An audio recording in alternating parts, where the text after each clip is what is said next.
Hi, నేను మీ SNR. ఈరోజు April 10th నేను చూసిన cinema Jack.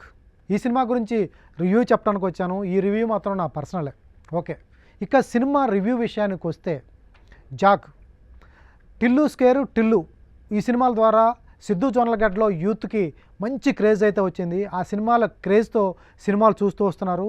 Siddhu Jonnalagadda cinema అంటే యూత్లో మంచి క్రేజ్ ఉన్నమాట వాస్తవమే. అతని సినిమా వస్తే ఓపెనింగ్స్ కూడా బాగుంటాయి, నిర్మాతలకు డబ్బులు కూడా వచ్చినాయి.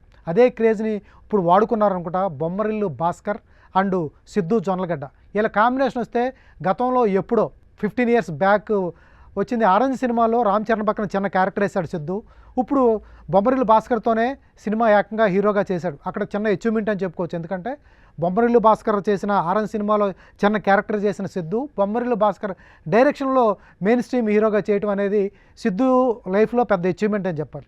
ఇక సిద్ధు విషయం పక్కన పెడితే బొమ్మరిల్లు భాస్కర్ అతను తీసే సినిమాలు కానీ, ఆ కథలు కానీ, ఎంచుకునే కథా విధానం కానీ, కథా వస్తువులు కానీ చాలా బాగుంటాయి. గతంలో బొమ్మరిల్లు కానీ, పరుగు కానీ, మధ్యలో 2-3 సినిమాలు చేసిన మోస్ట్ ఎలిజిబుల్ బ్యాచులర్ అయితే రీసెంట్ హిట్. ఆయన స్క్రీన్ ప్లే చాలా పగడబందీగా రాసుకుంటాడు. 2 years 3 years తీసుకుంటాడు.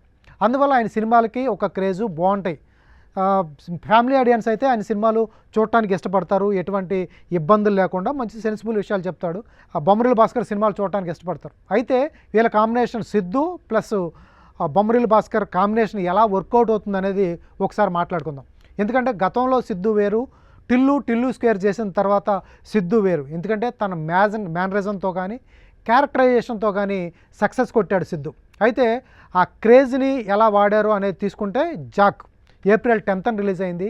ఈ సినిమా ఎలా ఉంది ఏంటి అనే విషయానికి వస్తే, కథ విషయానికి వస్తే టెర్రరిజం తర్వాత స్పై థ్రిల్లర్. ఈ స్పై థ్రిల్లరు, టెర్రరిజం, అలాగే దేశభక్తి, అలాగే ఇండియా మీద దాడి చేయటం, పాకిస్తాన్ ఉగ్రవాదులు దాడి చేయటం, ఇటువంటి కథలతో చాలా సినిమాలు వచ్చేసాయి. ఎందుకంటే గతంలో విజయ్ మురుగదాస్ చేసిన తుపాకీ సినిమా అయితే స్లీపర్ సెల్స్ గురించి కానీ, టెర్రరిజం బ్యాక్డ్రాప్లో చాలా డెప్త్గా వెళ్ళారు. అటువంటి కథను తీసుకున్నప్పుడు చాలా డెప్త్గా, అంతకంటే బాగా డెప్త్గా వెళ్తే తప్ప అటువంటి టెర్రరిజం బ్యాక్డ్రాప్ సినిమాలు చేయకూడదు. అయితే కథని బొమ్మరిల్లు భాస్కర్ చాలా లైటర్ వేవ్లో పాత చింతకాయ పచ్చడి అంటారు, పాత కథనే తీసుకుని టిల్లుని అందులో ఇరికించడం వల్ల కొత్తతనం వస్తుందేమో అని ఆశించారు. కానీ కాకపోతే ఆడియన్స్ నుంచి నాకు తెలిసి పెద్ద ఆశాజనకంగా లేదు అనేది మన పబ్లిక్ నుంచి వింటున్న టాక్. ఏదైతే సినిమా రొటీన్ సినిమా, దానికి టిల్లు ప్లస్ అయ్యాడా మైనస్ అయ్యాడా ఒకసారి చూద్దాం. టిల్లు ఏదైతే ఉందో పాబ్లో నెరూడా, అతని పేరు Jack sir alias Siddhu Jonnalagadda. ఈ పేర్లతో తిరిగి అతను చాలామంది ట్రైనర్లు పెట్టుకుంటాడు. చిన్నప్పటి నుంచి కూడా స్పోర్ట్స్ అంటే ఆసక్తి ఉంటుంది. క్రికెట్ కానీ, షటిల్ కానీ, తర్వాత అన్ని స్పోర్ట్స్లో సుమారు 40 గేమ్స్లో అతనికి ట్రైనింగ్ ఇస్తూ ఉంటారు. ట్రైనింగ్ ఇచ్చిన ట్రైనర్ అంతా మానేస్తుంటాడు. అంటే ఏది పూర్తిగా కంప్లీట్ చేయని క్యారెక్టర్ సిద్ధుది, అంటే జాక్ సార్ది. ఏది కంప్లీట్ చేయడు. అలాగే అతనికి రా అంటే చాలా ఇష్టం. అతనికి రాలో ఉద్యోగానికి ఇంటర్వ్యూకి వెళ్తాడు. ఇంటర్వ్యూకు సెలెక్ట్ కాకముందే మనం ఎందుకు ఖాళీగా ఉండాలి, ఇంటర్వ్యూ వచ్చే వరకు ఈ దేశభక్తి మనలో ఎందుకు ఆగిపోవాలనే ఉద్దేశంతో ఒక టెర్రరిజం గ్యాంగ్ ఏదైతే ఉందో, ఓల్డ్ సిటీలో చిన్న వాళ్ళు ముజాహిద్దీన్ టీం ఏదైతే ఉందో వాళ్ళు చిన్న బాస్ట్కి ప్రిపేర్ అవుతుంటే దాంట్లో సిద్ధు వచ్చి చిన్న ఇన్వాల్వ్ అవటం, దాంట్లో ప్రకాష్ రాజ్ని రా ఏజెంట్స్కి ఏదైతే ఉందో ఏజెన్సీకి హెడ్గా ప్రకాష్ రాజ్ చేయటం, ఆయన్ని కూడా కిడ్నాప్ చేయడం జరుగుతుంది. ఇలా వాళ్ళిద్దరి మధ్య జరిగే కథ చిన్న కన్ఫ్యూజ్ అవుతుంది. గతంలో పూరి జగన్నాథ్ ప్రభాసు చేసిన ఏక్ నిరంజన్ సినిమాలో బంటిగాడు ఎక్కడంటే బ్యాంకాక్ వెళ్ళాడంటారు. అయితే మనం కూడా బ్యాంకాక్ వెళ్ళిపోదాం అంటారు. అలాగే ఈ సినిమా కూడా సెకండ్ హాఫ్లో అంతా సిద్ధు ఎక్కడ అంటే, జాక్ ఎక్కడ అంటే నేపాల్ వెళ్ళాడంటారు. అయితే రా టీం కూడా పదండి మనం కూడా నేపాల్ వెళ్ళిపోదాం అంటారు. అంటే రా ఏజెన్సీ ఒక ట్రైనింగ్, ఒక ఇంటర్వ్యూ అయిపోయిన ఒక కామన్ పర్సన్ ఎవరైతే ఇంటర్వ్యూ అయిపోయాడు, సెలెక్ట్ కానీ ఒక సామాన్యుడు జాక్ని పట్టుకుని రా ఏజెన్సీ పనిచేస్తుందా, లేకపోతే రా ఏజెన్సీయే లేకపోతే సిద్ధుతో పాటు ఏదైతే ఉన్నారో సిద్ధుని పనిచేస్తుందా అనేది అసలు కన్ఫ్యూషన్గా ఉంటుంది. ఏదైతే ఇప్పుడు మనం చెప్పేది అంత కన్ఫ్యూషన్గా ఉందో సినిమాలో కూడా అంతే కన్ఫ్యూషన్ స్టేజ్ వస్తుంది. ఎందుకంటే రా ఏజెన్సీని కాపాడే స్థితిలో ఒక ఇంటర్వ్యూ అయిపోయిన జాక్ ఎవరైతే ఉన్నారో సిద్ధు జొన్నలగడ్డ రాక్ ఏజెన్సీని కాపాడుతూ ఉంటాడు. అతను రాక్ ఏజెన్సీ కంటే ముందే అతను వెళ్ళి శత్రువులు పట్టుకుంటూ ఉంటాడు. ఆ జులై సినిమాలో అల్లు అర్జున్ లాగా అతనికి అన్నీ తెలిసిపోతూ ఉంటాయి. ఏంటో చిత్రంగా ఉంటుంది. కథలు అయితే చాలా, కాన్ఫ్లిక్ట్లు అయితే చాలా ఉన్నాయి. బొమ్మరిల్లు భాస్కర్ నుంచి అయితే ఇటువంటి కథ ఎవరో ఆశించుండరు. కథ చెప్పడంలో కొంచెం ఇబ్బందులు పడ్డాడు. అయితే ఈ సినిమాని సిద్ధు జొన్నలగడ్డ మార్కు కూడా అక్కడక్కడ కనిపించింది. అతను కూడా కొన్ని సీన్లు డైరెక్ట్ చేశాడు అని అన్నట్టుగా తెలుస్తుంది. ఎందుకంటే కొన్ని సీన్లు అయితే సేమ్ ఈ బొమ్మరిల్లు భాస్కర్ చేసిన సీన్లు అయితే కాదు. కొన్ని 4-5 సీన్లు అయితే ఉంటాయి. అవి టిల్లు ఎవరైతే ఉన్నారో సిద్ధు జొన్నలగడ్డ చేసినట్టుగానే తెలుస్తూ ఉంటాయి. కామన్ ఆడియన్స్ చూసినా ఊరినే పట్టేస్తారు ఇది సిద్ధు చేసిందని తెలిసిపోతూ ఉంటుంది. బేసిక్గా సిద్ధు కూడా మంచి రైటర్ కాబట్టి, మంచి డైరెక్షన్ స్కిల్స్ ఉన్నాయి కాబట్టి సిద్ధునే చేశాడు అన్నట్టుగా కూడా ఉంటుంది. ఇక వైష్ణవి చైతన్య బేబీ సినిమాలో మంచి పెర్ఫార్మెన్స్ ఇచ్చింది తను. అక్కడి నుంచి తను సెలెక్టివ్గా 1-2 సినిమాలు చేస్తూ వస్తుంది. కాకపోతే ఈ సినిమాలో చాలామందికి నిరాశే కనిపించిందని చెప్పాలి. ఎందుకంటే తను పెర్ఫార్మెన్స్ చేయడానికి స్కోప్ ఉన్న ఆర్టిస్టు. బట్ ఈ సినిమాలో ఆవిడకి ఏ విధమైన పెర్ఫార్మెన్స్ చేయడానికి అవకాశం లేదు. చిన్న కథ, అప్పుడప్పుడు రావటం, హీరోతో కలవటం, పాట, డ్యూయట్టు, ఇంతే తప్ప పెద్దగా ఆవిడకి పెర్ఫార్మెన్స్ స్కోపు లేదు. కథలో ఆవిడ పాత్ర కూడా పెద్దగా ఏముండదు. కాకపోతే బొమ్మరిల్లు భాస్కర్ సినిమాలో హీరోయిన్స్కి మంచి ఇంపార్టెన్స్ ఉంటుంది.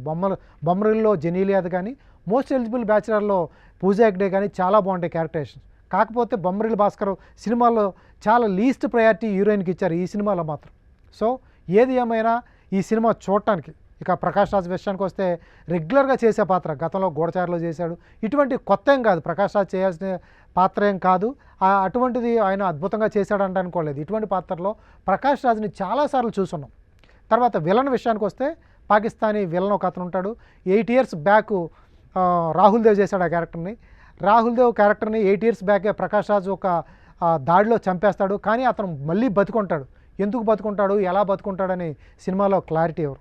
ఇక క్లైమాక్స్ విషయానికి వస్తే 26 మంది ఎవరైతే ఉన్నారో, 22 ఎవరైనా ఏజెంట్స్ దొరికిపోయారని అందరూ పండగ చేసుకుంటూ ఉంటారు పాకిస్తానీ టెర్రరిస్టులు.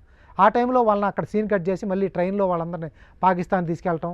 ఆ పాకిస్తాన్ తీసుకెళ్లే చోట వీరోచితంగా, ఎటువంటి హీరోకి అసలు వీరోచితమైన శక్తులు వచ్చేస్తుంటాయి. 2 కాళ్ళు 2 చేతులు కట్టేసినా కూడా విపరీతమైన ఫైట్లు చేసి అందరినీ, వాళ్ళు గన్స్ అన్నీ ఉన్నా కూడా ఇతని దగ్గర ఏం లేకపోయినా కూడా ఆ పాకిస్తాను తీవ్రవాదులందరినీ కట్టేసి, కొట్టేసి, చంపేసి, పేల్చి వీళ్ళని అందరినీ టీంని కాపాడేస్తుంటాడు.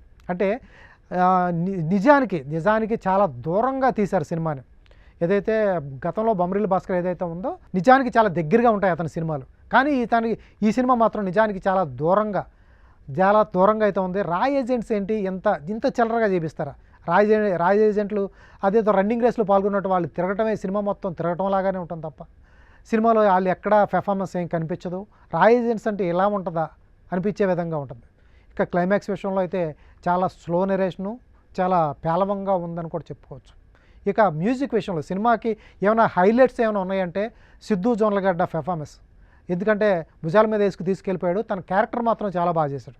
కాకపోతే అక్కడక్కడ ఫన్ క్రియేట్ చేశారు. ఎందుకంటే తను టిల్లు క్యారెక్టర్లోనే ఉండిపోయాడు. అక్కడి నుంచి ఎప్పుడైతే బయటకు వస్తాడో అతని సినిమాలు అయితే హిట్ అవుతాయి. అతను క్యారెక్టర్లో అక్కడే ఉండిపోయాడు. టిల్లు స్క్వేర్లో ఉండిపోయాడు.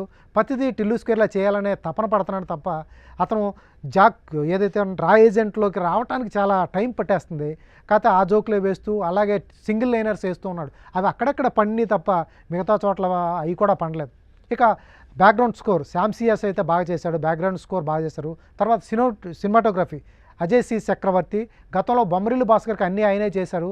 అయితే ఏమైనా చెప్పుకోవాల్సి వస్తే సినిమాటోగ్రఫీ ఒకటి, శాంసియాస్ బ్యాక్గ్రౌండ్ స్కోర్ తప్ప, మ్యూజిక్ తప్ప పెద్దగా చెప్పుకోవాల్సిన అంశాలు చెప్పుకోదగ్గ అంశాలు ఏమీ లేవని చెప్పుకోవాలి. అయితే సిద్ధు జొన్నలగడ్డని ఆశించి సినిమాకి వెళ్తే మాత్రం కొంత నిరాశ ఎదురవుతుంది. అలాగే వైష్ణవి చైతన్యని బేబీ సినిమాలో చూసి వెళ్తే మాత్రం వాళ్ళు కూడా నిరాశపడతారు. బొమ్మరిల్లు భాస్కర్ని ఊహించి వెళ్తే మాత్రం అది కూడా నిరాశ ఎదురవుతుంది. చివరిగా ఫైనల్గా చెప్పాలంటే జాకీలు వేసి లేపినా కూడా కష్టమే అనిపిస్తుంది. ఇది నా అభిప్రాయం మాత్రమే. మీ అభిప్రాయాన్ని మీరు కామెంట్ బాక్స్లో పెట్టండి.